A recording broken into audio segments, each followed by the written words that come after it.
Welcome everyone to another episode of Decked Up, a gaming tech podcast, the tech etc. version.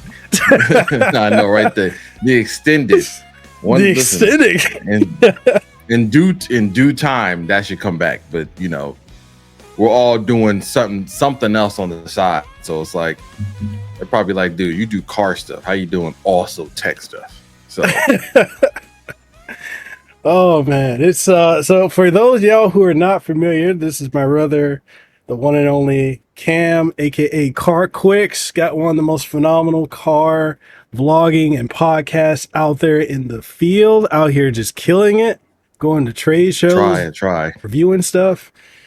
Man, I know, go ahead. It's a lot. But before we even dive into this Nintendo Switch 2 to educate people on stuff that we have been saying for years, go ahead and plug everything where people can find you, what you're doing, what you're working on, and we'll go from there. All right. So this is year 2 on this CarQuicks podcast journey. Last time I teamed up with my brother Mekel, we talked. It was just in its infancy. It still is. Like if there's one thing I've learned about doing this is that I can see the separation from people that just want to do it and aim at monetary gain, and if it's not doing that, they're like, change what you're doing, research this, which is all good. Research stuff is good. The reason why I love this is because it doesn't matter what happens, I'm not stopping. So eventually this will springboard off into something even that I don't even know is going to happen. Like I can't imagine it, and it will, just because my faith in what I'm putting forward into it. I'm just going to keep going forward. So the CarQuicks podcast, automotive podcast. I cover news every week, whatever's been going on weekly. I post up videos. There's a video version, there's audio. On top of that, there's a YouTube channel that also coincides with my own personal car and things I'm modifying on it, building on it, things I talk about with that car, reviewing cars, going to trade shows, like he said, going to automotive shows. I'm going to cover the Houston Auto Show in like a week. So I have press credentials for that. Events, anything that's correlated in my world, whether it's me just vlogging about something that I have an opinion on, whether it's me with my son at an event, it's covered in there. I'm doing all of it. Now, there is one of the things I've learned doing this for so long is that, not even so long, but as long as I've been doing it, I've learned to kind of tweak and turn this thing to unique setup that I want to do. And one of those things that involves that car. So like my own personal car, I've been purposely making sure that I become like the hub for people who own this car and want to modify it. And that was a term that happened like around September. I was just sitting down thinking, talking to my wife, and I was like, I need to like kind of turn this up and just be that guy. Like I was trying to do it kind of in a small little bit of things I changed on the car. Then one day I was like, you know what? I'm just going for it. I was like, if I don't go as far as I can possibly go, if I don't post as much as I possibly can, I think I listened to like a Gary V, you know, he does like a clip and he's always calling you out like, yo, you're not posted right now. You're trash. I'm like, dang. I'm like, I just did a post today. Nah, post more. I'm like, you know what?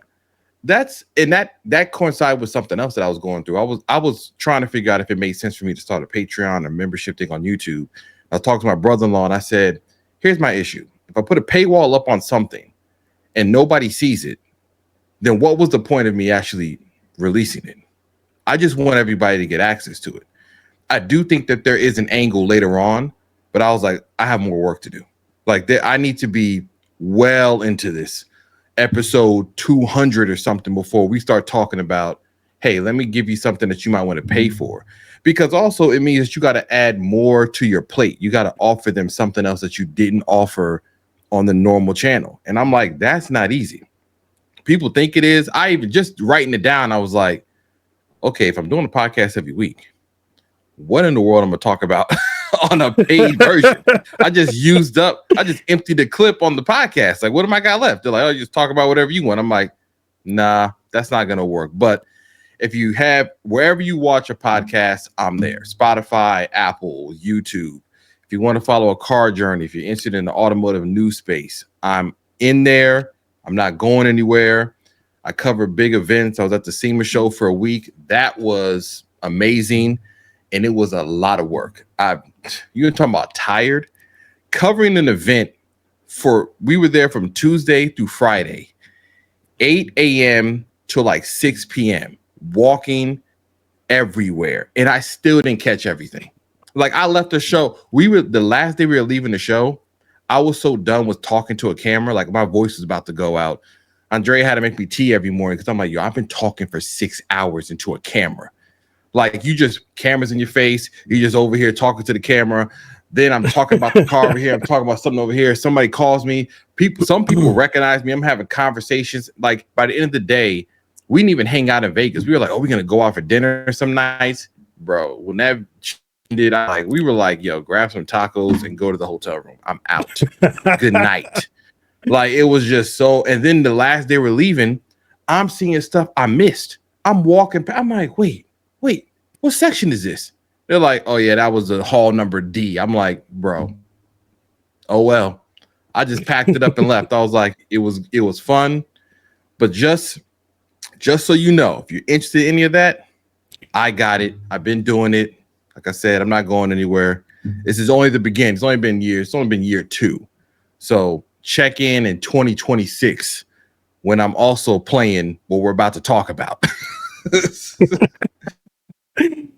Man, okay. So I'm gonna have one in my hand. No.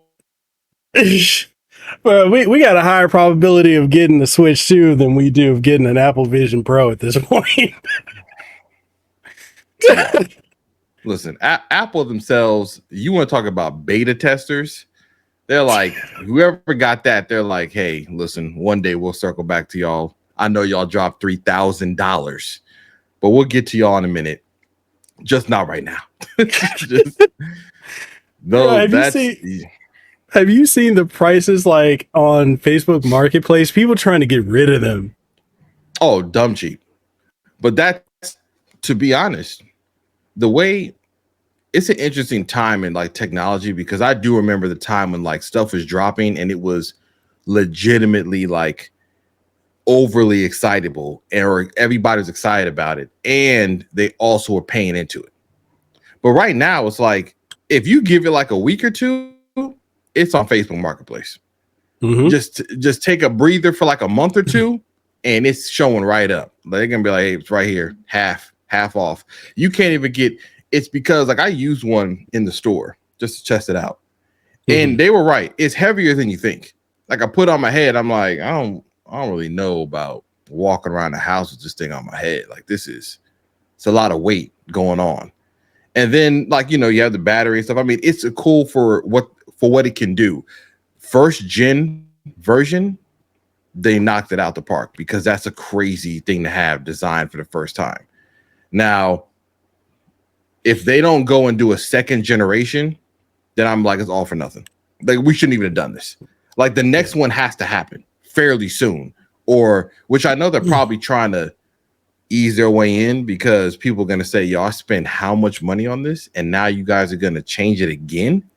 Like I know folks ain't gonna be feeling that, but that's just, it is what it is. Like you buy the first of anything, it's bound to happen that you're gonna grab it and you're not gonna like it, and somebody's gonna jump in later and they're gonna grab it. So it's cool. But yeah, them prices on Facebook Marketplace, wild. Oh man. All right. So for those of y'all who want to talk about cars, or you want to listen to a car podcast, check out CarQuicks. All podcasting outlets. Trending, bro. You're trending. You've been growing hella quick, man. I'm proud of the work you've been putting in. All I could say was remain consistent. The podcast is the foundation. Because I know how YouTube, when you're doing car related builds and content on YouTube, they make you want to chase the next greatest thing, which is in the car content world. They're like, change the car, sell it, get something new. And I'm like, I ain't trying to do that. No, I want to be a platform for a specific model. And I also want to use the catalyst of the podcast to be the foundation of me coming in. That's what I want to do. I said, that's just the way I'm looking at it. It may be the wrong way, but I'd have taken stuff from you, which I'm like, listen, I watch your stuff grow and grow and grow, and how consistent you just keep doing it, just continually to release the stuff. Even when you were when you're at like 30K people and you're like, I'm getting to 50, I don't care, pedal to the metal. And I just saw it start happening, which was reminding me like, oh, this is really just all your work ethic. Like, yes, I know there are people that have been there before. I think everybody keeps getting too caught up in, oh, there's somebody there before. They got 2 million subs and this person got, I'm like, all right, but what's the overall pie? Like, if you're telling me that YouTube is putting out, I don't know, X billions of dollars in ad revenue every year to creators, and I'm like, give me 0.55%. Like, if I'm getting all I'm trying to do is grab a cut of it. But I also am fortunate enough that I even like my normal day-to-day job and I still can do this. And I'm like, listen, once this moves in a direction that I'm just like, okay, it's full time now, it's fine. But I want to make sure that there's something from a media standpoint, the podcast, that remains consistent. You can never take it. Like, once I get that going and it people spike and say, there ain't that many car podcasts out there anyways. Once that goes, that's why everybody's trying to switch to it. They want to have a consistent piece of content. Trying to only do a YouTube thing on a car. Listen, if you don't have money, like real, like honestly, if you don't have disposable money at a high level, there is going to be a point where you hit a brick wall where it's like there's nothing else you can do because you don't have any more money to do it. And you're either gonna have to dump and make a massive risk where you're like, I'm gonna buy a certain car and hope everybody follows me along. Them days are over. Like, the only way you could have done that is years ago. Now it's like, I wouldn't do that. I said, stay consistent, find your niche, find your group, and just keep going. You just chipping away. Because I listened to this TED talk that talked about valleys when you're going through something. And they're like, if something's down, you might be in the middle of the valley, but you're still climbing up the mountain. And if you stop there, then you'll never know what happens. Even if it's slowing down, even if you're like, I don't know. I'm sure people told you that too. They're like, oh man, you kept going. Like, you could have stopped when you couldn't get past 5,000 subs. Like, I think I'm gonna wrap it up. Even when it comes to videos I post, my metrics on something that's good are so skewed differently than normal YouTube people. I look at it like real people. They're like, oh, I got 1,000 views only. I'm like, yo, 1,000 people watching you is crazy. And so I approach it like that. I'm like, yo, if I was sitting in front of 1,000 people there listening to me, I'd be like, oh snap, I made it. So I just, and that keeps me almost like humble and leveled, where I'm like, you're doing it, you're doing well, keep going. Don't make yourself crazy about worrying about trying to trick the algorithm. Because if that's the case, I end up talking about the same thing. Like, videos I have talking about like certain cars take off. And my friends like, oh, you got to do that only. I'm like, never. So I'm like, I was like, because see, what will happen is it will work. Or trick something, it'll take off. And the next thing you know, I'm Mr. Mustang guy. And I didn't want to be. Like, I was like, that's not the only thing I like. It's like if you only did one game, one video about a certain anime, and then you became that guy. Then as soon as you try something new, they're gonna say, what are you doing? Like, I thought you were Mr. Mario. Like, what's happening? You can't play nothing else. And you're like, I didn't want to take off for that reason. I wanted you to follow everything I'm doing. So just working. That's all. Yeah. I mean, it's kind of a bit of a pitfall I ran into with this podcast. Is I initially started off at Steam Deck and I was writing that Steam Deck thing. But then I got to a point where I'm like, one, I got tired of the other Steam Deck creators in the field using me. Like, a lot of big ones. Y'all know who they are. Y'all probably follow them. Like, trust me, I've been in that Discord and Anyway, so I got tired of that. And then I got tired of talking about like the same talking points. Because I'm like, man, I don't care to keep talking about the same thing. There's nothing new. Like, oh, a new handheld comes out. Okay, and what's it doing different? I know my camera's glitching out. I don't know what's going on with it. It's bugging out. But yeah, like, you could easily get caught up into those pitfalls. I know like Roberto Blake and others will tell you to niche down. But the problem with niching down is you can actually put yourself into a corner. Actually, there's a YouTuber, a good friend of mine, I actually got to put you on, AJ Panak. He's worked with a lot of different content creators.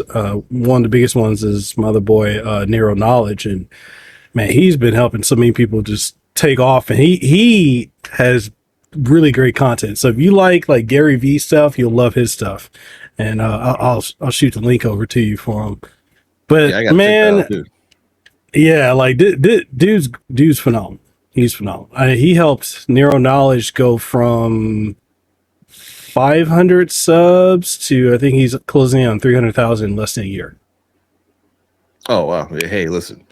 That is seeing stuff like that actually motivates me even further because I'm like, oh, I can actually see that it's still happening for people. Certain things can just take off and go. Motivational speaking is one of those things. If you're talking about that, talking about money, finances, that stuff takes off because it's an evergreen subject. It's never going anywhere. Right. It doesn't. Now that's kind of why I like the car stuff too, because and like tech stuff, because the industry as a whole isn't going to stop. So I can always Yeah. pull content from that.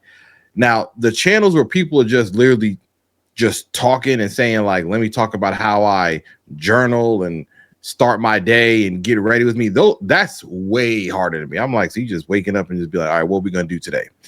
I do understand that idea of applying some of that to even my own channel because I have been just coming up with different ideas of videos you can do related to like car related stuff. I'm sure you do the same thing as well, too. But there's a balance because I think some people forget that a niche can be fairly big. Like woodworking is a niche, but then sometimes they go too far, in my opinion, and they keep going down. They're like, okay, you're woodworking, but you got to keep going, niche down more. Okay, I'm a woodworker for a chair. Okay, niche down more. I'm a woodworker for chairs that you only can stand on. It's like, and then it's like, all right, but I could have just stopped that chair making. Like, and that's the same thing with me. I'm like, yeah, any further down, if I become the channel that just only reacts to stuff, or I can be an opinion-based channel, which I don't really want to be. An opinion-based channel is like, oh, let me talk about something I don't really like or I like. Because the podcast to me already gives you an opinion. That is the point of it. It is an opinion. Me doing a separate video, which I have done a few, which is where I came with that exhausted thing. But that I shot that on purpose like that at night, kind of dark, for that reason. Because I didn't want it to be like production at the same level. I wanted it to be like a personal, like, here's some random thoughts that are in my head about the car industry, and I'm just going to throw it out there. It's not in a formal, I don't even talk about it on the main podcast. Unless you catch it on my YouTube channel, you'll never hear about it. There's no audio version of it on a podcast platform. It lives there. And that was on purpose. Like, I was like, people are like, oh, you should put it out. I'm like, no, that confuses people. Now we got the CarQuicks podcast. Now I got CarQuicks exhausted. But like, what are we doing? Like, it's like I'm gonna pick one thing and I'm just gonna nail it down, and that way the name and everything follows and people understand it and see it, and they're like, okay, we know what he's doing, we know what he's about. There's no confusion. But yeah, like you said, that you can like niche down yourself into like a hole almost, and you can't get out of it. And then you're like, I was started off wanting to cover games and people and tech and cars, and now all I cover is one aspect of this giant industry, hoping that I become, because you can get a little bit of success, like, but then it can plateau because they're like, well, ain't nothing else to talk about. Mm-hmm. So true, man. So true. So for those of y'all who are wondering, this is kind of how the podcast that we used to do on Tech Etc. go. we just take a topic and just run with it. Yeah, we just start talking. And that's the nature. That's proper podcast or a conversation. Yeah. Everything isn't just a chop and cut like quickly, and like some of it's just a conversation like that you're having. But we are here to talk about something as a whole. It might go into what you said about you starting this off as Steam Deck, which is handhelds and all. Like, this kind of coincides with all of that. It's kind of like a full circle. Yeah, it's like me beating you in Forza. Listen, this man. See, sometimes we like to start years off with stories. Okay. That's what happens. These stories like to be told. Okay. I want y'all to remember that, stories are fine. That, every champion has to lose at some point. Okay. But Lewis Hamilton still won 8 world titles for F1. Okay, just remember that. You know Oh what's fun? man. What is funny is that I was in Hawaii day one when the Nintendo Switch hit the streets, and it was madness. Okay, Dude, that was 2017. my wedding day, bro. It was madness in the streets. Okay. I had pre-orders all over Oahu. I was running up and down H3, H1. I was going crazy. I was in Kalihi, ran over to, I was everywhere. Listen, some people hate people that resell. I understand. I get it. They kind of ruined the game. But at that time, you could do it without people feeling a certain way. Because I was flipping Nintendo Switches. Mine was free. Me and Mekel made sure I didn't pay $1 for mine. And I wasn't even trying to get that much. This was like an extra 50 or 100. I was just trying to make mine $0. I was like, that's what my preferred. I was like, if I figure out a way to do it, cool. And listen, you couldn't find them in Hawaii for months. There were none. Yeah. Like they just were not there. Folks was like, it's gone. Same thing about to happen again. I know everybody, I've seen the chatter online. People are like, they playing it safe. Who knows what the hardware does? And after the PS5 Pro thing, the NVIDIA GPU thing, I was just like, you know what? It sounds crazy to say this, but we are really close to kind of hitting not a plateau, but some difference gonna have to happen. The PlayStation 5 Pro was like a perfect example. They almost got me with that 30th anniversary one. I'm not gonna lie. Like I was staring at that box like they almost got me. I was borderline about to buy that. I was like, I could sell my PS5, get that. But then I think I slept on it, woke up, and I was like, yeah, this is not enough. Like I know we bought the Xbox One X, but at that time there was nothing even close. There was nothing out there. It was that big of a difference. We were like, yo, nah, it's playing these games at 4K. I gotta go get one. I don't care. This time I was like, they're showing the video. I'm looking at all the videos. They're talking about the difference. Talking about like 10% here, 50. I'm like, no. What are we doing? This is not. I'm looking at videos of people playing the game side by side. It's like 7 more frames per second. I'm like, got it. Outside of how this looks, there's no other. If you don't have one, get the Pro. If you already have one, I don't know if it's worth you trying to fumble and sell and do all this stuff to get the next one. It just, to me, it wasn't enough. Some people are arguing it was, and I'm like, I mean, I guess if your entirety of your gaming is only on PlayStation, then I could see an argument saying I'm just getting the best thing I can do because all I do is play on PS5. Which I'm like, I mean, I guess it ain't no PS6. I'll tell you that. They're gonna make one probably. If Nintendo's releasing this in 2025, guaranteed. Sony is probably gonna show off or start announcing something in 2026. Yeah, for 2027, they're gonna start pulling in and say, "Cool, we made enough money. This is coming in." But all I know is that this year, this Switch 2, listen, I saw renders, I saw the accessories that people had made, so I kind of had an idea of how it looked.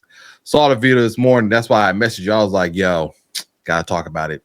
And I'm like, I love how it looks. I'm like, I know people like it's dark, but I'm like, listen, the main thing that was the biggest culprit that they fixed, it sounds hilarious, is the kickstand. Like, I saw that, I was like, thank you. Like, this is all we needed. A proper kickstand that can actually fold itself down. Thank you. Like, literally, me and my brother-in-law during Christmas time over the house, me and him were playing the new Mario Party on the Switch with the Joy-Cons. Like the kickstand, they kept falling over. Like, yo, he's like, this kickstand is hilariously bad. I said, it still is. But we still, like, I've actively played on Joy-Cons this last year multiple times. Like, I was playing Smash Brothers with my nephews on theirs, and I was in Jersey. Like, so seeing them larger, I'm like, yo, and they're magnetic now. It's not that slide feature. I'm like, thank you.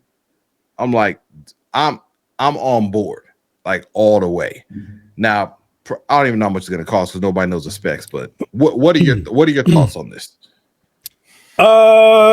So when I was on Season Gaming Podcast over the weekend, I said that the price that I think that this is going to come in at is probably going to be $499.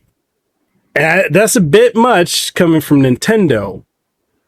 That's a little However, crazy, it, but it go ahead. is. Unless they're gonna like drop the price of the OLED, which I think is still 350. Wait, the OLED one's still 350? It's still Oh, because 350. the normal regular Switch is still $300. Yeah, yeah, Now, here's what I imagine that they could do, and honestly, that's not crazy depending on whatever the specs are inside. Which is no, we do know that Nintendo isn't gonna like. Well, I don't know. They're no,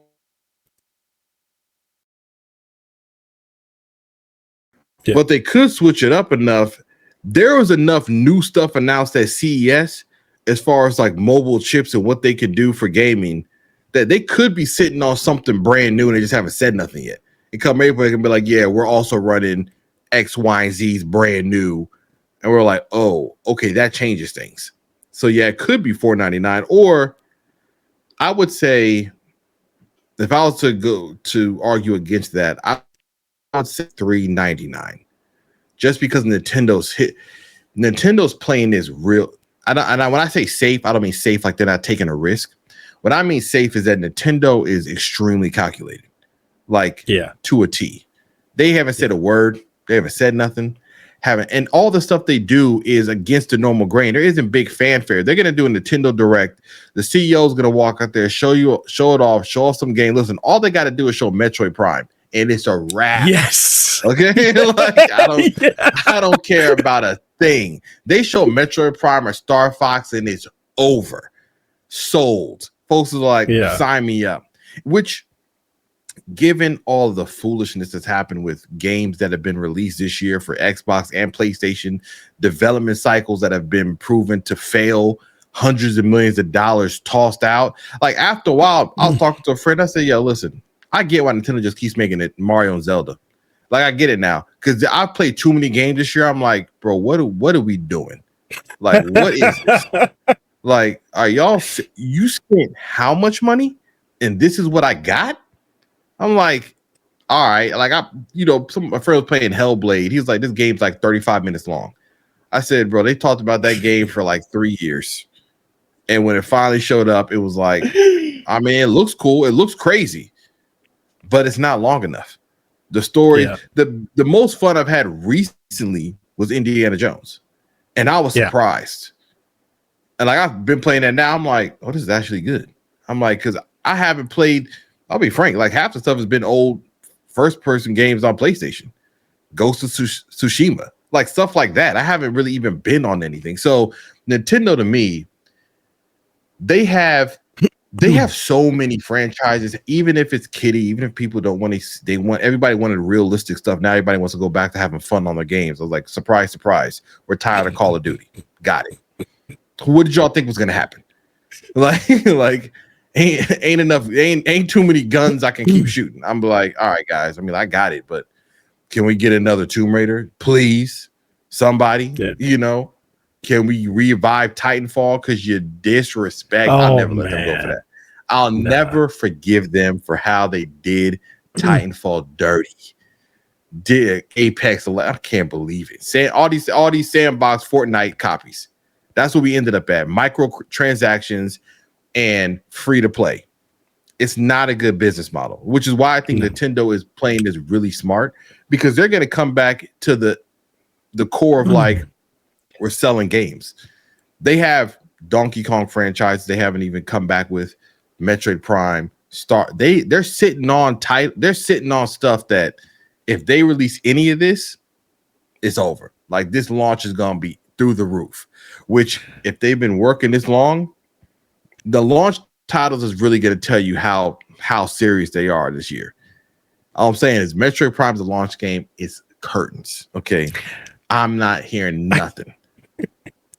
So speaking of that, a little insider information that I have been fed. Metroid Prime 4 is going to be a launch title. Yo, That's I'm one. telling you right. It's get your pre-orders in. Play yourself if you want to. Go ahead. Play if you want to.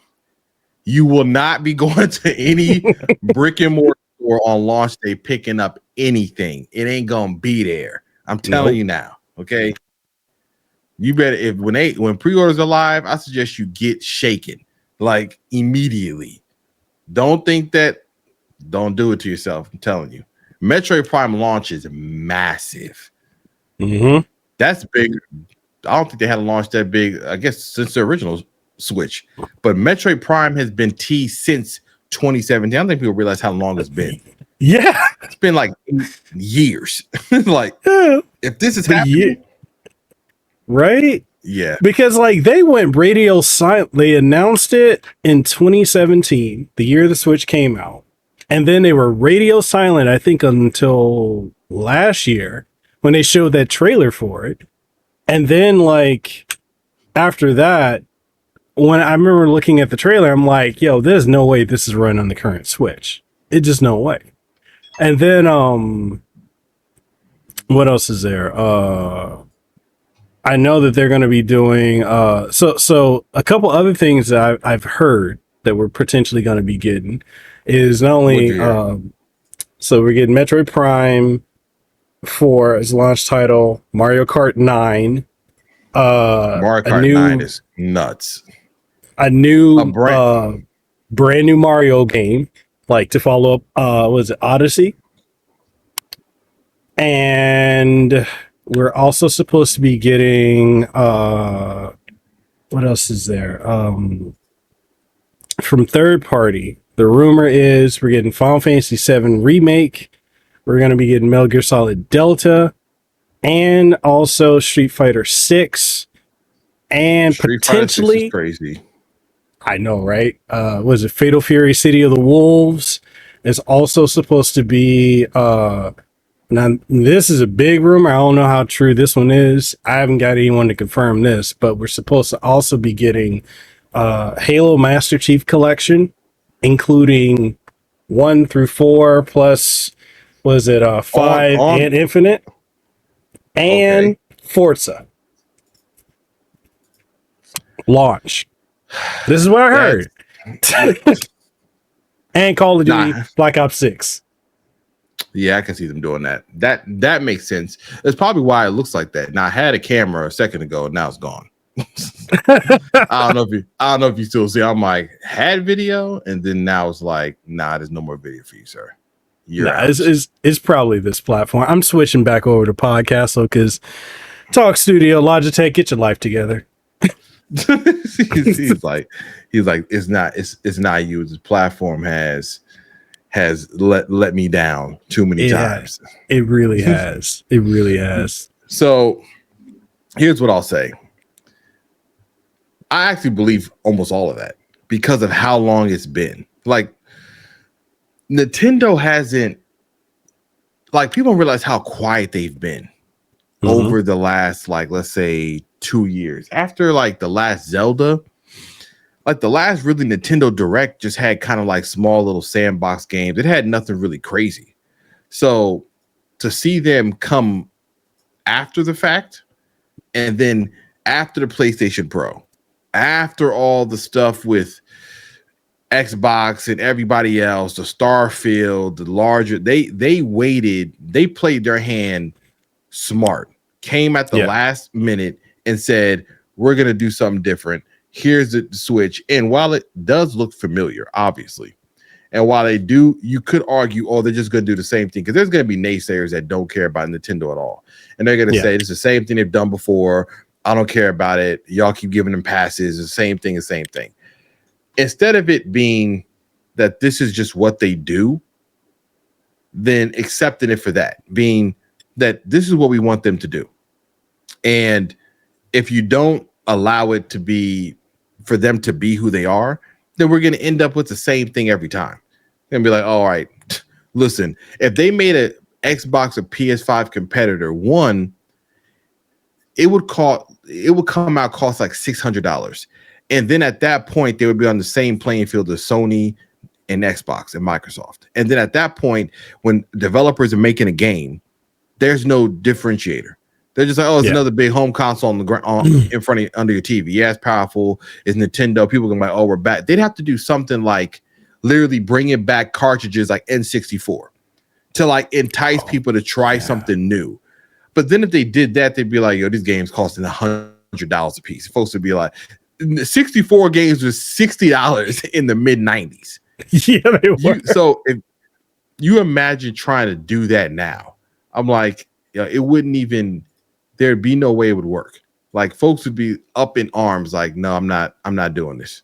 Like, this is not going to work. I'm not paying for this. Absolutely not. So for me, I'm like, what I think this is perfect for them having what they need, getting the people out there, getting excited, because like I said, those franchises, Metroid Prime, all the ones you mentioned, listen, sleep if you will. Okay, I'm telling you now, y'all gonna come circling back and be like, yo, I didn't realize it's gonna be that big. I should have. Yes, you should have, but you didn't. Yeah. I mean, and another thing too, to piggyback off of you know what you said about Nintendo playing it safe, the naming, Switch 2. They could not do another Wii U.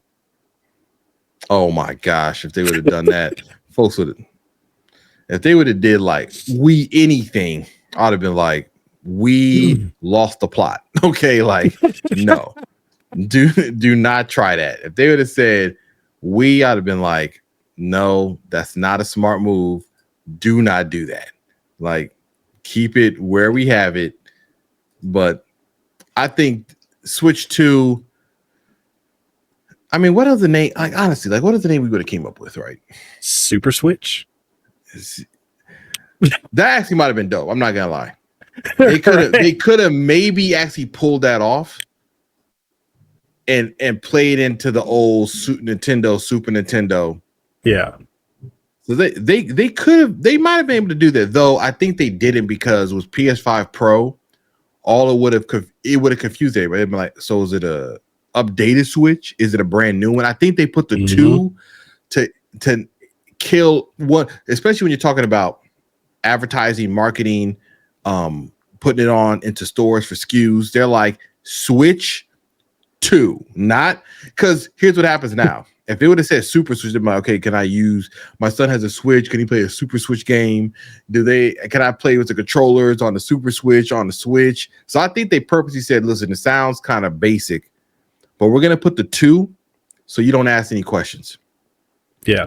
The same thing happened, if we're being honest, the Xbox Series X and S literally went through that. Yo, can I play on the S? S can only do can the S do 4K, or the X, which one? It's like, all right, dogs. Like, this is why it was PS5. It was like, you already know what this is. Don't come here asking about if your PS4 games can play on there. You already know what we're doing.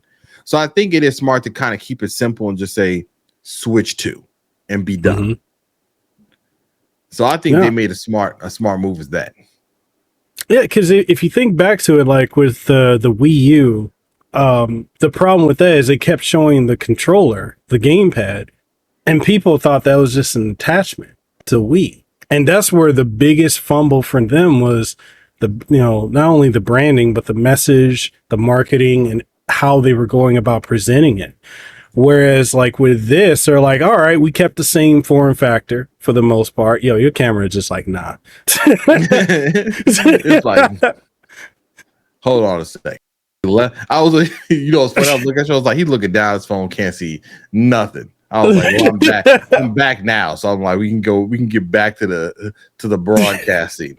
I was like, cause camera was like, you know what? I don't think I want to work anymore. I'm like, all right, I see what's going on. Like, you know what it is though? It's this platform.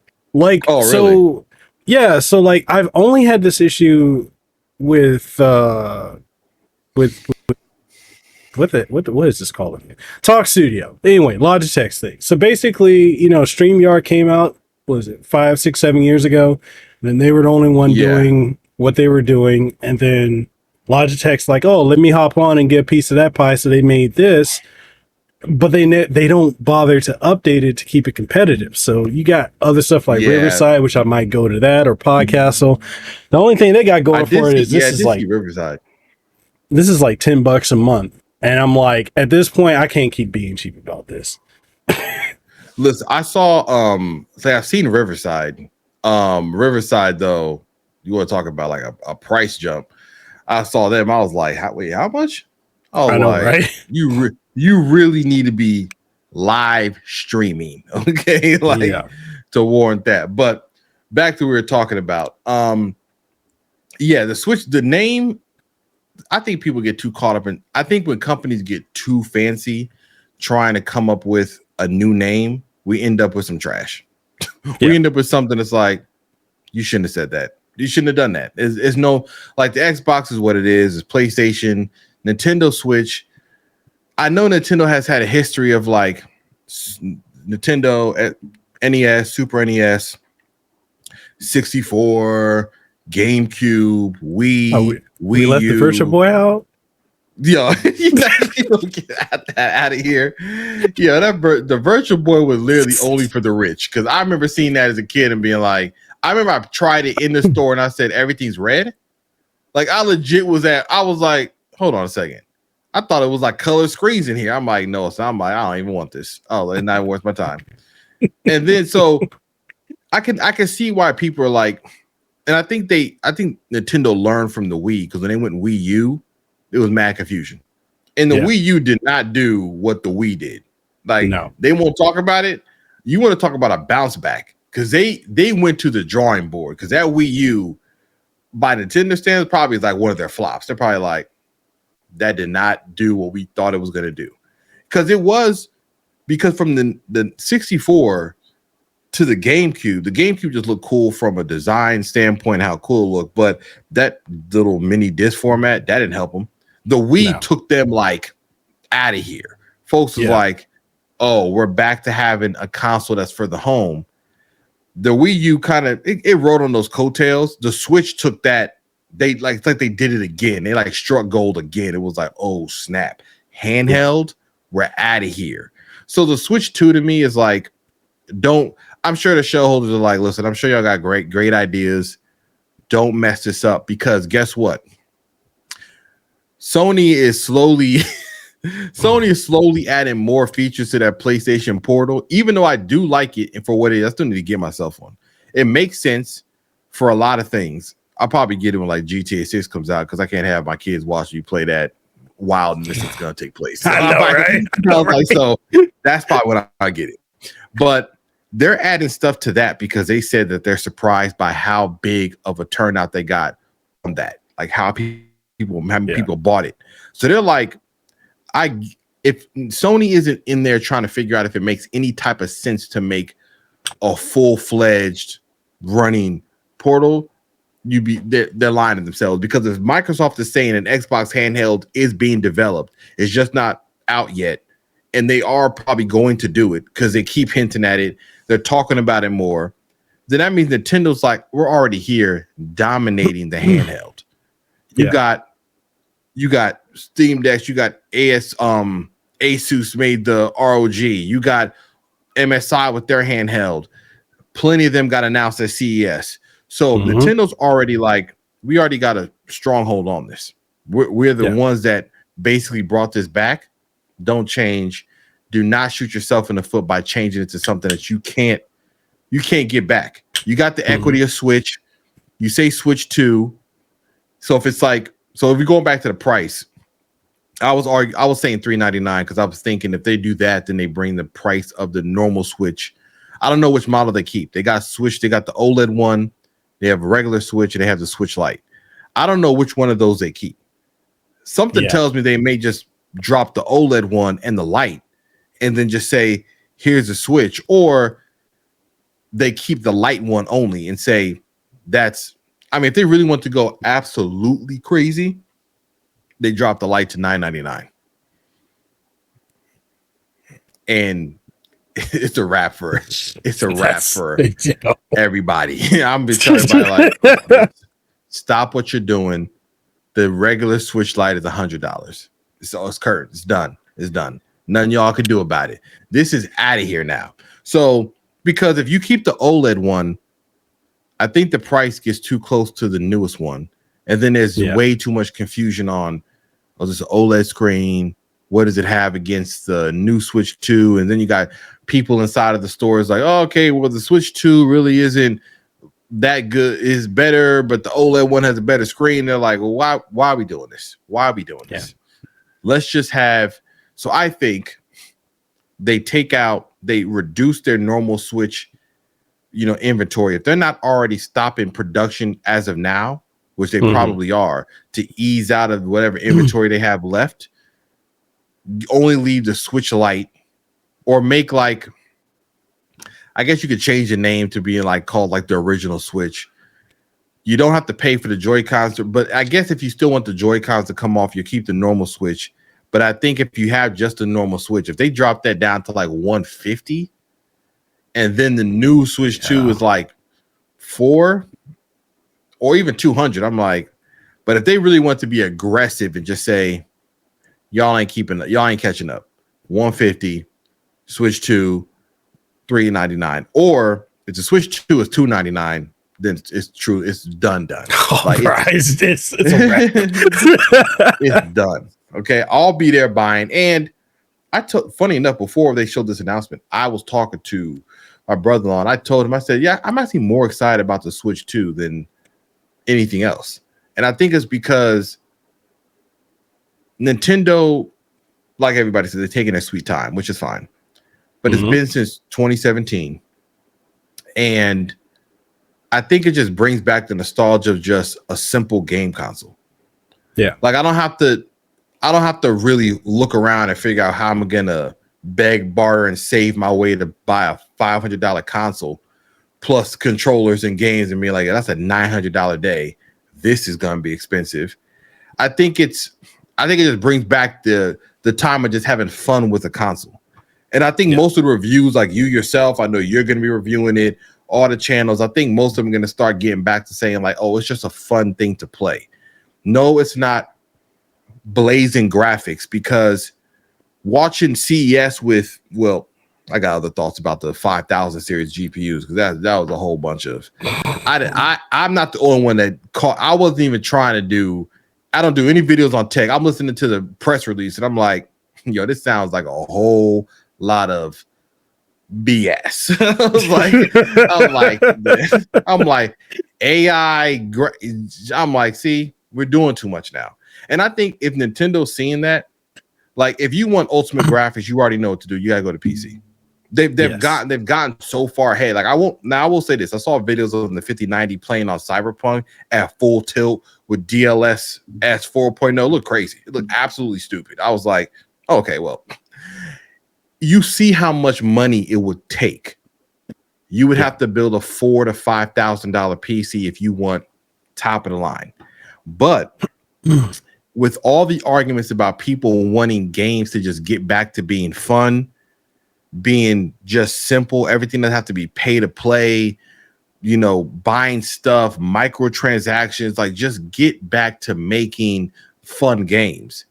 It couldn't be a more perfect time for them to show up, because that is what I'm reading. That's what I'm seeing. If you look at the game releases on IGN or whoever website you go to and what's been released in reviews, it's slim pickings on the outside of Indiana Jones. They said like that was the best game that Xbox has released in like 2 years. And I was like, well, they got a point. I was like, racing games, I don't count, because we've already figured out how to do that. Forza and Gran Turismo are going to knock it out every time. Need for Speed is going to do what they need to do. That's simple. But when it comes to like platform games, like one of the last ones I played that beat was Ratchet and Clank on PS5. That was amazing. I don't care anybody tells me. I said that was rock solid. Then I'm looking around like I ain't playing the Ghost game. I'm purposely not trying to beat Ghost of Tsushima because I got nothing else after that. It's like I'm slow walking that game. The sequel comes out this year, right? I think maybe it does. I don't know. They said it does, but I've been purposely slow walking that game because I'm like, what am I play after this? Now I know there's other stuff like Horizon Zero Dawn. I'll be honest, I'm not a fan of it. I tried it. I literally so when the second one came out, I purposely took mine. I dropped it down to literally the easiest mode possible just to get through the story. Like story easy mode. Mm-hmm. By hour 3, I was like, if I chase another dinosaur that looks the same, I just got bored. I turned it off. I said, I'm done. I said, it's not, I don't know what it is about. Like every time I turn, I'm like, yo, this game, like if you get past how visually good it looks, you realize you've been doing the same thing for hours. And I'm like, yo, can y'all just give me Tomb Raider, please? Please. Bring me Lara Croft, okay? I had puzzles. That's why everybody, I'm like, I beat Uncharted. I'm like, oh, that's it? Last of Us, I beat. I mean, like, some of these games are like, once you're done, you realize, like, oh, snap. That's the last of the series. It's over. Yeah. Naughty Dog's working on something else big, some other space game, which, man, when it comes to space games, I just want people to understand that these ambitious, like, we're going to explore the universe and it's going to continually populate a planet. I'm like, guys, every single time you try this, it doesn't work out until 9 updates later. No Man's Sky. They're like, oh, it's good now. Starfield, it's good now. I'm like, we don't got to explore the whole world, the whole universe.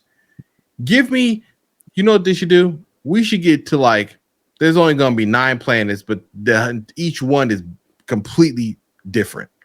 Each one has completely different spaces to explore inside and outside. There's different people, enemies, languages, stuff to do. Just listen, maybe 9 is too much. Make it 4. Like, you don't have to make it seem like we're just traversing galaxies. Like, you can just be like, listen, make a story. The other 8 planets blew up. There's only Earth and 2 others. Guarantee we can have a really good story on it. I don't need 900 planets. It's not necessary. Just keep it simple. This is why what Nintendo's doing, the simplicity of it can be very, very good. Yeah. So, yeah, I got to piggyback off of what you said too, because like with all the games, I want to say from 2020 into 2022 up until the end of last year, I covered everything that came out. I can probably count on 2 hands. Well, 1 if I'm being generous, but 2 hands if I'm being really nice. The amount of games that are actually fun. Everything else is just open world sandbox. And I'm over here like, oh my God, I'm getting tired of playing these open world games. Can I just have something fun? Like my game of the year last year was Astrobot. That was just fun. Yeah, people were up in arms and they want, well, they were mad at the Gamer Awards. They're like, it was bought by, they're like sponsored by Sony. They're like, but I think the reason why they're saying that is, funny enough, however much we play Mario, I literally the other day was like, I feel like playing Mario Sunshine again, or I feel like playing, like, I realized like I haven't beat Mario Odyssey. I need to go back and play that. Like, it's sometimes the simple things that Nintendo owns and those franchises and those names are just something that I guarantee that if other companies had these franchises, they'd do the exact same thing. Like, they're not about to, Mario looks like Mario. What else do you want it to look like? You want it to be a realistic Mario? Whenever they do those little AI videos of here's Mario in 4K. No, bro. Nobody trying to see a real life Italian plumber. Like, what are we talking about? like no, that's not. No, you know it doesn't make sense because the movie looked like the cartoon, like the game, and the movie was great. It blew up, took off. That's the point. Metroid Prime, that makes sense to make it look more realistic because it's based in the future. She's in basically a robot suit. So that's what we expect. Star Fox could be one of those as well, too. But Donkey Kong should look like Donkey Kong look like. I don't want it to look like something like King Kong versus Godzilla. Like, what? Why? Why are we doing that? Like, there is something to be said about the way their games look and continuing that on. Everything has been ultra realistic. So we've already done it. Like, yes, games will start looking better and better, but after a certain point, I do see some conversation about like how realistic are y'all trying to make this stuff look.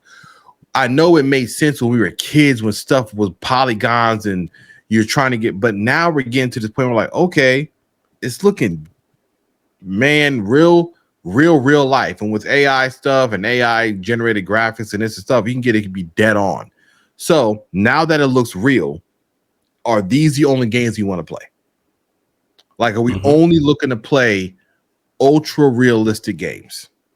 Because if that's the case, then where's the escape? Where's the fantasy? Where's the fun? Yeah. Hence, like, everything can't. This is why cartoon movies still do well. I can't have everything looking ultra realistic for every single game I play. Sometimes I want it to look like Ratchet and Clank or Big Little Planet, like, for a reason. Like, that's what we want it to look like. So I think Nintendo, they have, if you're going off the launches that you're talking about, they cover all the bases, right? Let the multi-platform games like Call of Duty and stuff be the realistic stuff. But a headliner like Metroid Prime is absolutely crazy because it's been, like I said, 8 years, 2000, like, yeah, it's 2025 now. The Switch came out 8 years ago. It is prime time for that. And yes, I know they just released Zelda. You can always do another Zelda because that's never getting old. I know I'm missing a bunch of other games I even think about Nintendo has done because it's just been that long. But listen, Splatoon is still what it is. Yes. One of the most fun games. They still can drop a Splatoon. What are they on? They only done 2. They done 3. Yeah. They're on 3 or they done 3? I can't remember. We only got Splatoon 2. No, they're on 3. 3 came out 2020, 2021. So it's prime time for them to drop a new one. That would sell. Oh, yeah, absolutely.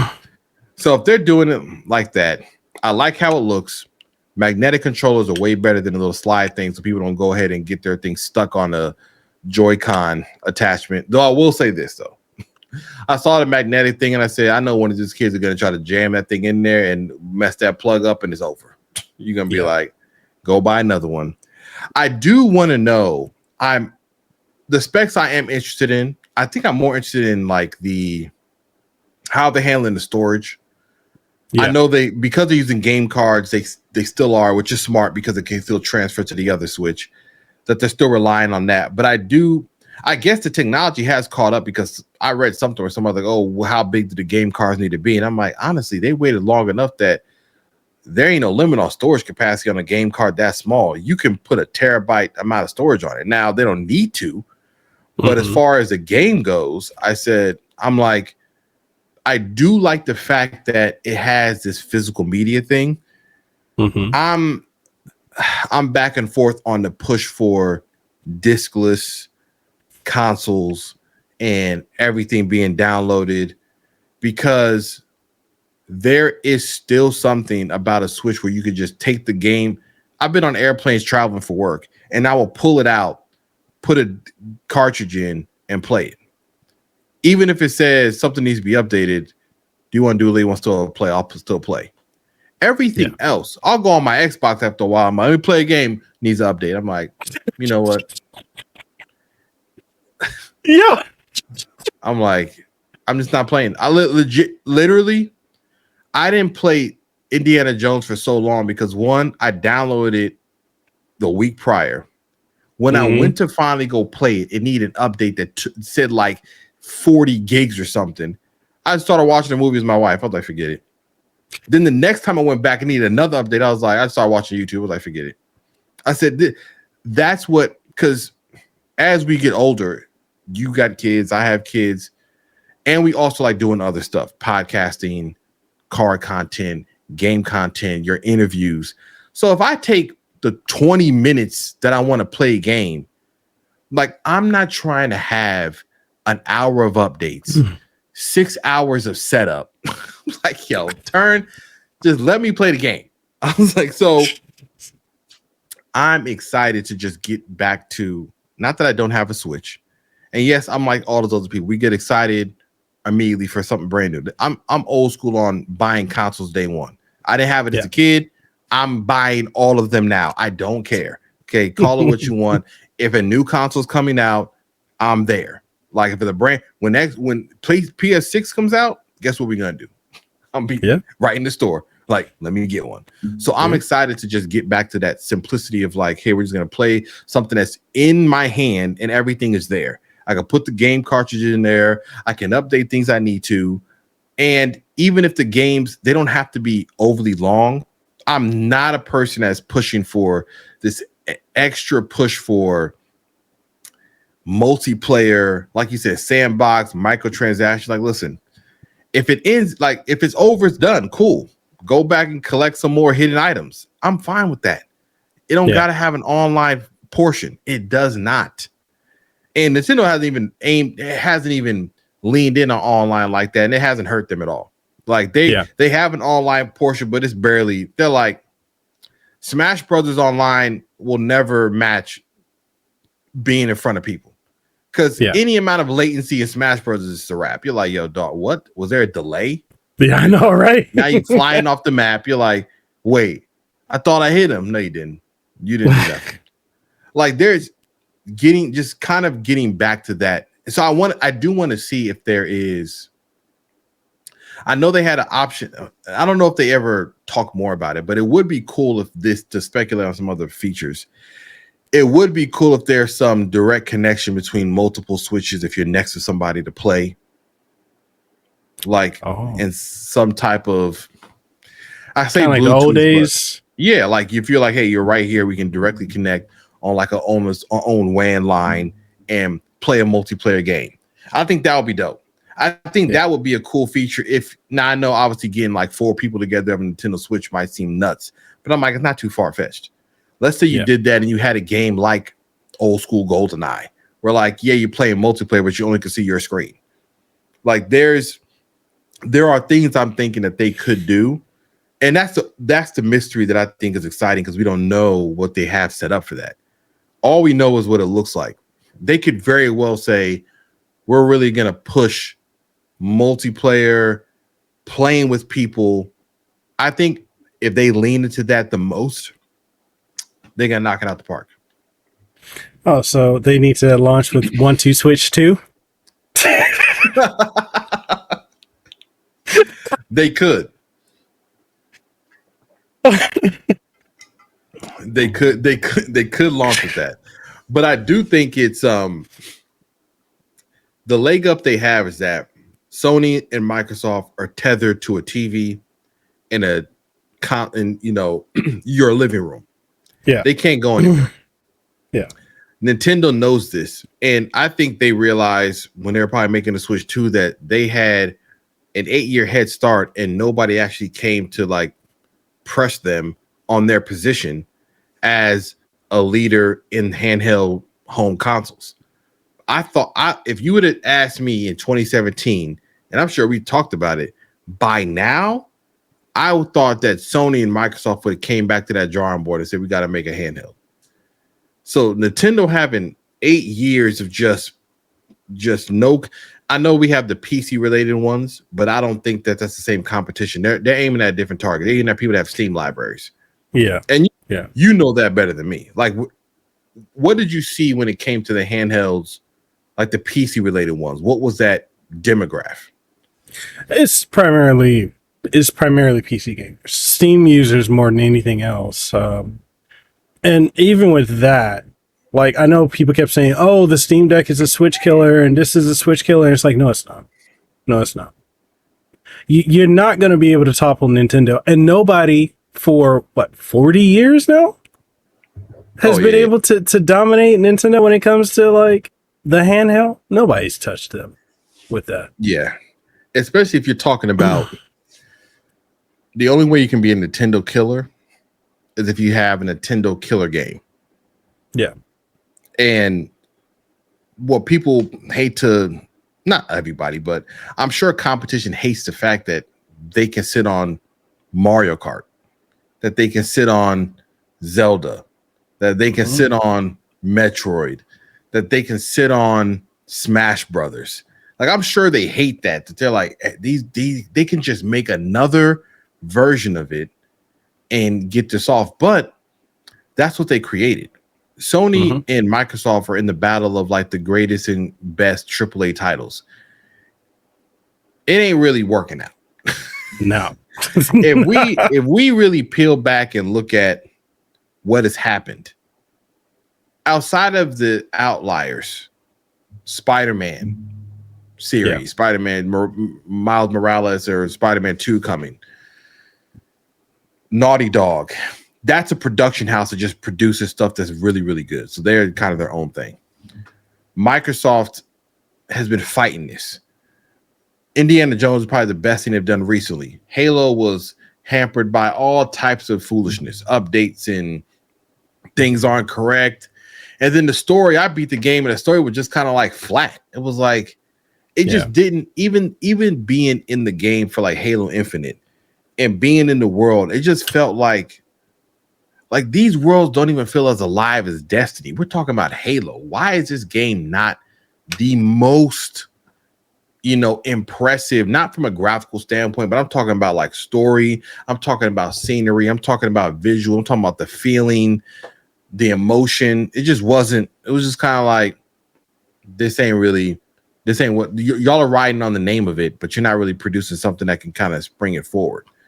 Yeah. So if I'm going by all the money that they have scored, the billions of dollars that they have wasted on trying to create these AAA titles, I'm all for the simplicity, the getting back to the core of just making a fun game. Like, it's cool. It doesn't gotta look crazy. It doesn't have, because listen, you can make stuff look good with nothing. I'm looking at mobile games on an iPhone that look good. So if they can do it, then if you're gonna pay for all these developers, like, I don't even know what half the stuff was for, like Bethesda and Activision. I'm like, all right, if it was just multiplayer, then like, it's a lot of money to spend for nothing that really pushes forward an Xbox platform. Hence why they got so much bad press. Like, yo, the Xbox people I used to follow, when I'm talking about mass exodus, like, these folks been packing up.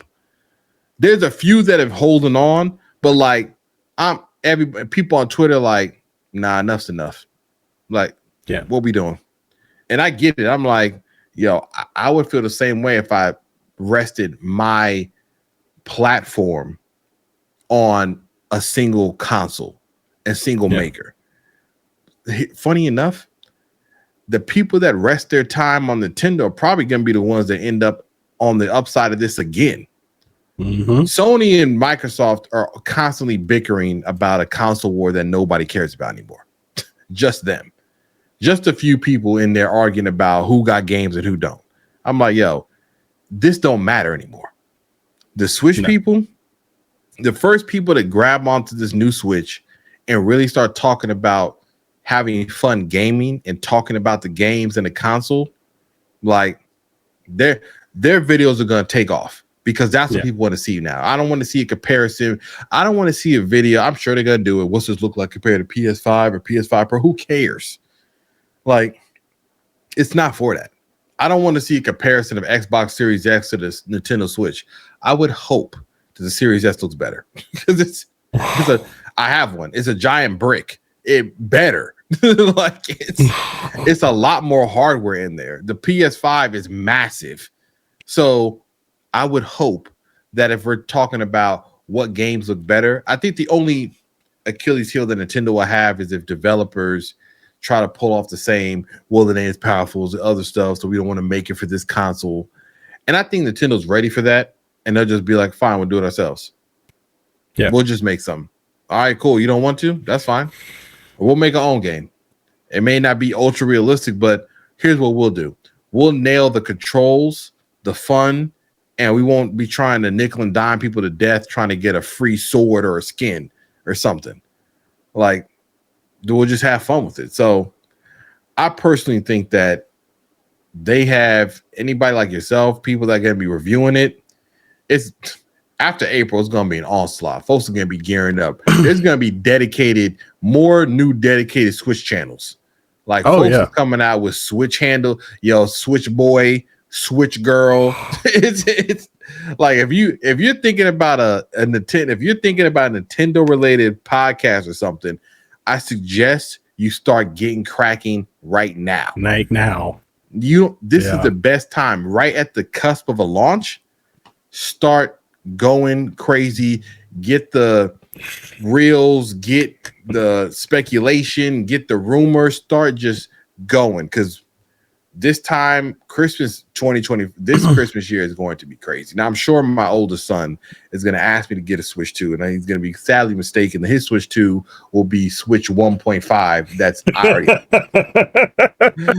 about you want. My sister literally, I put that on my story. I was like, I'm geeked to show the Switch 2. My older sister, she messaged me on Instagram. She's like, oh, we're getting one for all the boys. I'm like, oh, now, mind you, my older sister and husband make way more than my family. It's a collective income. I'm like, for the boys, I said, yo, relax. It's like, I said, I'm getting one.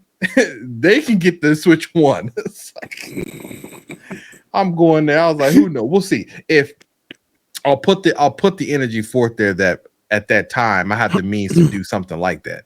But for all intents and purposes, we aiming at one. Going in there copping 3 Switches is crazy. I was like, even at $299, I'm like, yo, that's $1,000 plus. Okay. Yeah. But again, it's funny. It's like you can actually, there's a reason to do something like that. That's what I say. It brings back that fun of having a game console, like having something handheld. And like, you've seen it with the Steam Deck and all those other consoles. So how many? Well, hey, listen, you actually, you got an old enough child too now for that. So yeah. He's like, listen, I'm gonna go behind me and grab all this other stuff behind me by here. I see the Switch box down there. Don't try to wrap up that Switch and put like a sticker 2 on it and be like, yo, that ain't a Switch 2. That is not a Switch 2. Like, oh man. Okay. Last thing. I know it's getting late for you, and I don't want to take up too much of your time. So, I think it's gonna have, because I've seen some people say, "Oh, it's gonna have a 4K screen." Nah, I think it's gonna have 1080p screen, probably a variable refresh rate as well. I'm gonna say a terabyte of storage, because that's kind of becoming the standard for handheld gaming devices right now, and storage is cheap. It's cheap. Yeah, super cheap now. It has to be. Don't Nintendo. Hold on. PSA. Nintendo, if you see this episode, please do. If it's 128 gigabytes, I'm flying to Japan. I'm gonna be like, yo, 32 somebody, gigs. Yo, oh my. Yeah. If they make a 32 gig Switch 2, we're gonna have another video that said, listen, I don't hold back from critiquing even things I'm a fan of, but this is ridiculous. It's 128 is a bare minimum. Like, and that's pushing it. Cause really, 256 is where you should start. And that even then, that's like, even on PCs, you review game PC, when they come like, oh, it's 256. You're like, yo, by the time I install 3 games, it's over. Not even 2, maybe 1. Some of these games is 100 gigs. So it really depends on what Nintendo does with game cartridges. But all right, continue. So terabyte. Okay, terabyte storage, OLED screen, 1080p, variable refresh rate, probably maxing out at 120 hertz. I could see them doing that. That tech is cheap now. capability with the dock of upscaling or pushing out 4K. So Yeah. I'm thinking handheld is going to be like 1080p variable refresh rate. You dock it, the dock is going to operate like an eGPU. It's Yeah. how I'm seeing it. Now, is it going to have ray tracing and all the other stuff? I don't think Nintendo cares about that. No, the developers don't care. No, It's not even about Nintendo. The massive developers aren't showing that they're putting forth that much effort to introduce all of these features that NVIDIA or anybody else comes up with, or AMD, because it takes money to do it. And the return on investment, if the game isn't good, I don't care how good it looks. You know, we added all this, but the game sucks, so who cares? We're not buying it. Especially when you see games that don't do any of that selling. So you have that too. I think if I go off that, but from a battery life perspective, 1080 makes absolute sense.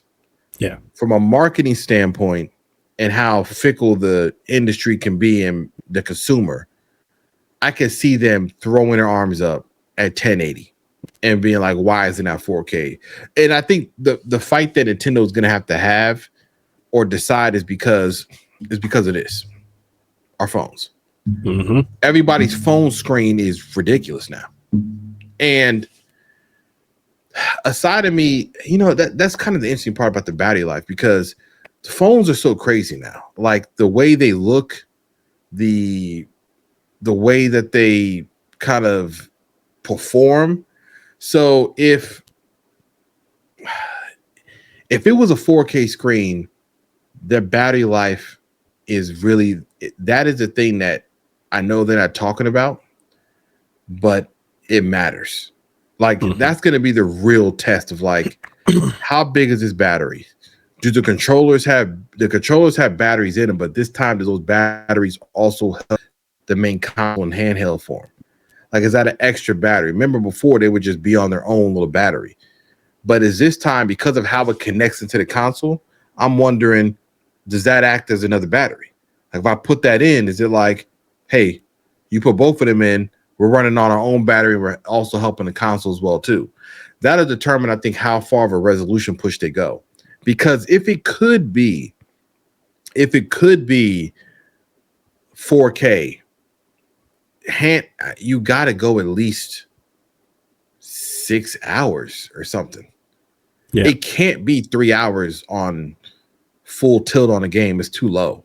You got to get as close to 8 hours as you can. All day is unrealistic, but you really need to get to like the 8 to 12 hour range, and to really get people to say, okay, we can do that. 1080, I think they could do that easily without a problem. Yeah. Output wise on the dock, I do believe it'll be like that 4K. Maybe it's upscale, maybe it's native. I don't really know. The GPU thing is interesting, but it really just depends on if Nintendo. I do think if the cost is inexpensive, Nintendo doesn't care about that, and whatever it can output from the console is what it's going to do. Similar to the dock we have now. And I do wonder if I didn't see it in there, but I wonder if it still has like a headphone jack, which would be smart if it does, and doesn't try to go completely Bluetooth, or only uses the Type-C port. Because then if it does only that, then you have a problem with trying to charge it and play it in here at the same time. Not that it won't have Bluetooth, because it will. But I just wonder if that's something that they cared about putting on there. But refresh rate. Yeah, it has a headphone input and 2 USB-C ports, one on the top, one on the bottom. Oh yeah, because they're doing the dock and they can charge it. Okay, so they're already answering. They're already playing it well better than anybody else already. Because that means accessories and dock and stuff like that come into play easily now, because you got a port on the top and the bottom. Refresh rate, I'm with you. It really needs. I'm leaning towards 120, but I'm also that's pushing battery life and energy use and all that. But I also know how people are. They'll see 60 and be like, man, 90 could get it done. I guess if you can't have everything, 1080p on an OLED screen at 120 is better than probably a 4K at a lower refresh rate with lower battery. Yeah. I don't know if they can get everything, but if they can get close to some of it, then I think it makes a lot of sense. So variable refresh rate does make sense. A locked-in refresh rate might play better for their games, but it's the battery life to me is kind of making it hard for me to decide that because that matters a lot. You start tacking on 124K, all this stuff, OLED screens, they're gonna buy 3.5 hour battery life and be like, yo, that's a mad low. and here's the thing. I guess we have to remember that if you're still looking on a smaller screen, I guess you got to approach it differently. That's why I said the phone thing makes it difficult because people have been so used to staring at 4K, high resolution, 120 hertz cell phones all day long that if you see the Nintendo Switch and it's anywhere near an iPad, it's gonna look bad because you're like, man, what you don't need is your competition to start trying to pull up because they will saying like, hey, you can play mobile games on an iPad or you can play on an Android phone or this and that, and then you're looking at the phone and the screen of a Switch 2 and you're like, well, how come that doesn't look so great? Not that phones don't cost 3x what the Switch is going to cost, but I just know consumers, and that's what they're going to do. Especially from a headline standpoint. If I'm going to lean on anything, I'll say this. My prediction is that somehow, some way, it'll have some 4K screen. I think it's just because of how long it's been, and I think Nintendo doesn't want any press to deal with hardware numbers that they can just knock out and be done with. Come back later when you might want to talk about the game, but don't try to kill the launch or kill the story about the console, because if they ran down the stats and said come in 2025, 120 gig storage, 1080p screen, folks would be like, yo, what?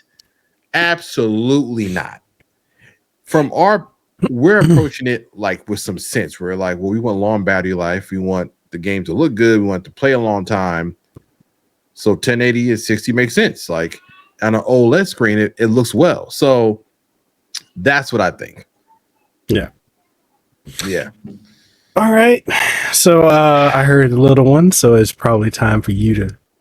She's probably talking. I think she's talking in the hallway to somebody. just saying my name and talking, but. We'll be back. I'll make an appearance again. Listen, by April, probably tomorrow, because we got the Xbox developer thing happening tomorrow. We'll see what they say. Yo, as previous employees of Microsoft, I have so much I could say. I'm not gonna say anything right now because this is about the Nintendo Switch 2. Which I will be copying day one, but Xbox, oh my God. I still love that console, but when I tell you about just shooting yourself in the foot, I just don't understand. I don't understand. I'm glad I'm not working in retail because I for sure would not want to have to deal with the Xbox conversation standing in front of a store like Best Buy and the kids come to me like, yo, I heard Xbox doing it. I'm like, you know what? I don't care. I don't care anymore. I'm like, I don't care. I got one. It's cool, but I'm not going to act like they aren't doing stuff that is making me question who and what is happening. This is an Xbox. That's an Xbox. No.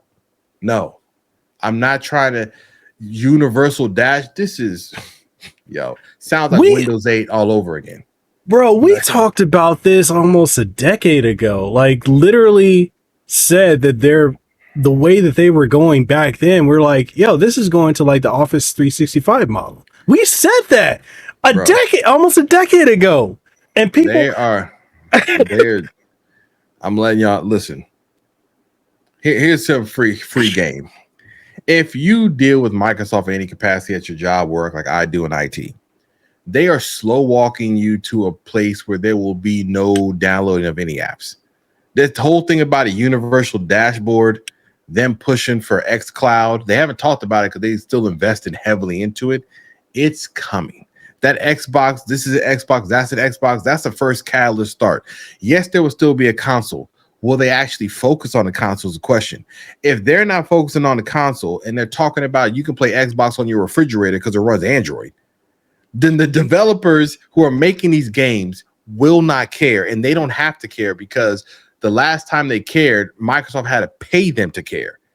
And Sony got them It's like Microsoft's walking back to the time when Sony got them on the Xbox One launch, showing them how you share a game. And they just handed the game to the guy and he said, that's how you share a game. And Microsoft, while they were correct in the end with sharing games in DRM, because they were right, we kept saying in 2013, you're too early to this fight. It's too early. Do not do this. And they did it. Okay, so here we are again. They want to get to a place that we will probably eventually get to, which is gaming in a world or in a system that has no binds to the hardware, that can flow and move through all this synergy through multiple devices. I do believe we would get there. We are far away from it, because the stability of internet in America isn't even good enough in a public domain to talk about bringing xCloud and a universal dashboard to your cell phone. Like, folks is dropping calls on the regular. So you trying to stream some heavy output visual game? Like, listen, this isn't other countries like Japan or something where they might have a better, stronger network across the board. But Microsoft is correct in that sense. I just think, again, they're trying to not get passed up on everything, that they're willing to just kind of stop the ball early. This whole multi-platform thing, I understand people like them trying to say that exclusives don't matter, but then at the same time try to talk about we have games. If every single game you have is available on a PC and the multi-platform games are available on your competitor option, explain to me why it makes more sense to play on Xbox. And what they're trying to say is because you can play it anywhere. And I'm like, yo, I can call this a mile away. I'm like, yeah, I see what y'all trying to do. However, when the Switch, and this is a perfect segue to end this, the Switch 2 coming out is going to be another catalyst point to realize that people still want something that is simplified in how you use it.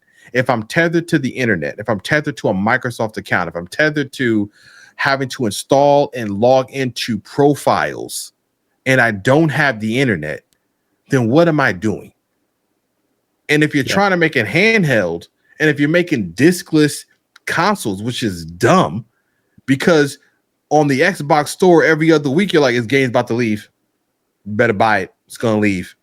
Now people are like, get back to physical media, because we are marching our way as a society to a place where you don't own anything. And trust me, there's going to be a time when people are like, yeah, dust off that PS4. Or if you got a disc PS5, hold on to it. Do not trade that thing in for no diskless console. That is the dumbest idea, because you have no options.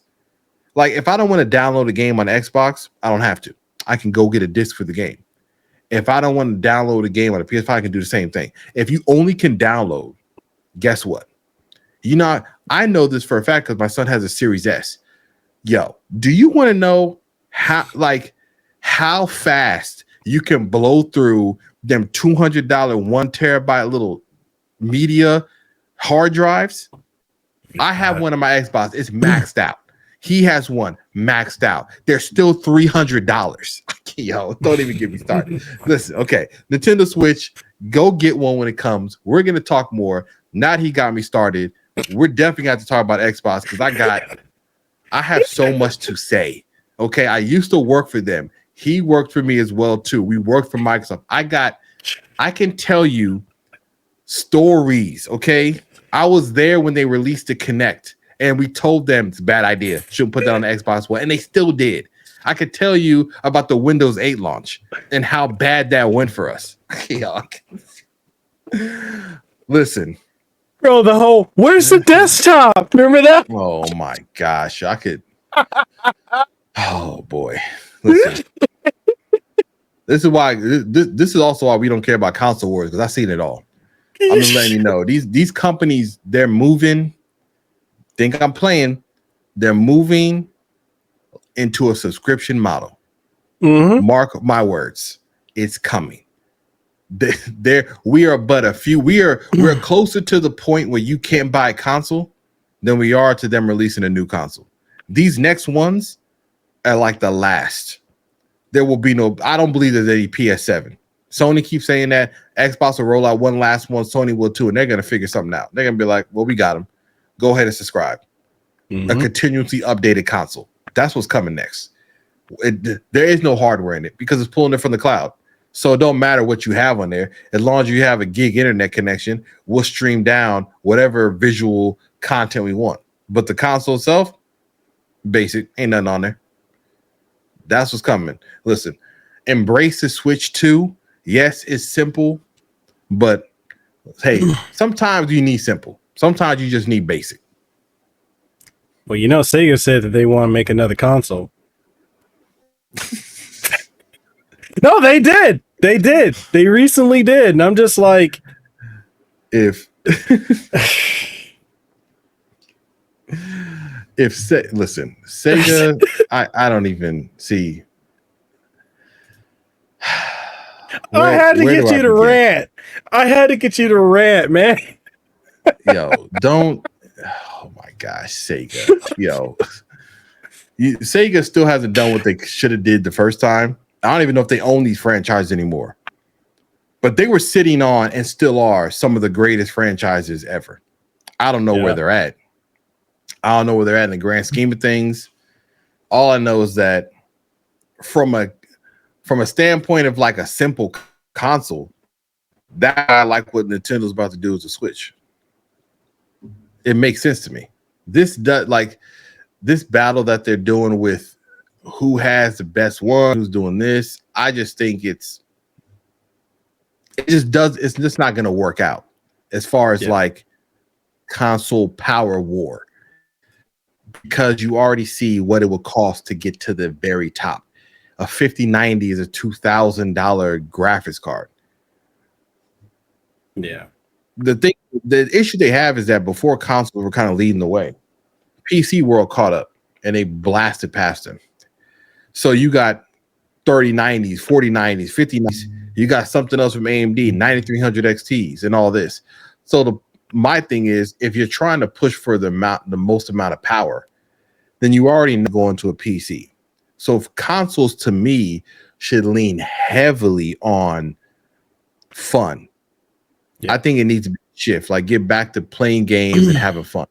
Everything else, to me, I'm like, it's cool to have the stuff. It is cool to have more, I guess, to have more things that are like realistic and stuff. But truthfully, let's get back to having more fun with these games.